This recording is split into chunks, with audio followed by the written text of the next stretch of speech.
Good morning, students. Today we are taking civics second lesson, preamble to the. We finished that introduction of the constitution. In that we saw Dr. Babasaheb Ambedkar is the architect of the Indian constitution. Okay.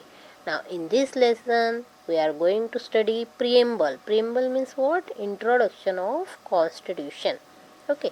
So this preamble, as everybody know, we are taking in the okay.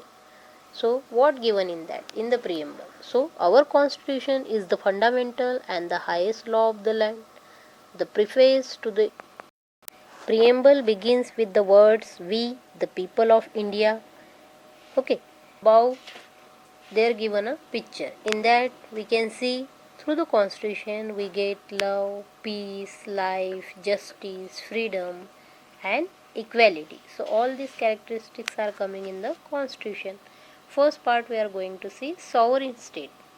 Okay, sovereign means what? So our country became independent on 15th August 1947.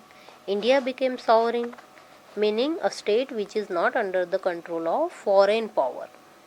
Sovereignty rests with the people in a democracy. Means people are the representative of the people. Okay, so this is coming in the sovereign state. Okay. Next part we are going to see the socialist state. Next is our socialist state means what?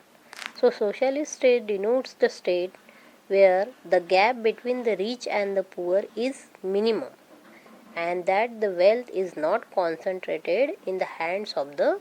So here equality is given to the all peoples. Okay. Then next is secular state.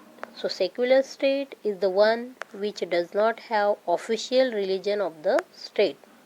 The citizens have freedom to follow any religion. Citizens on the basis of religion means anyone can accept any religion. Okay. So India is a secular state. All religions peoples are living in India with happiness. They participate in all the festivals. Okay, festivals like Ganesh Mahotsav.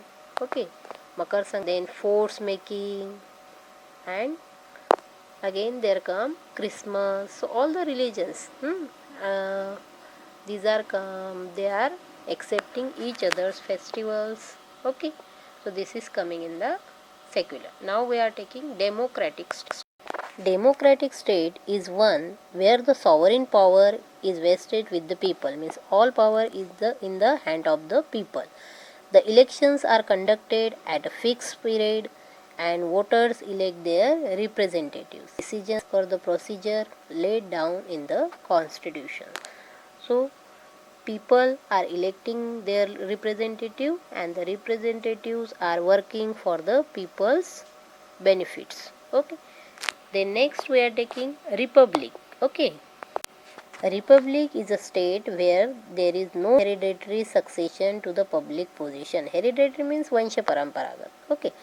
Means राजा का बेटा ही राजा होगा ऐसे नहीं. Okay.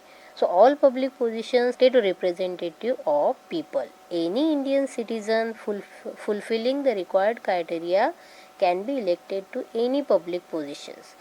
The preamble guarantees justice, equality, liberty, fraternity and dignity of the individual. Republic, all these points coming. So anyone, any people, those are following the criteria, he can be able to vote, he can be able to participate in that. Okay, these are coming. Public positions like president, prime minister, governor, chief minister. Okay, good day students.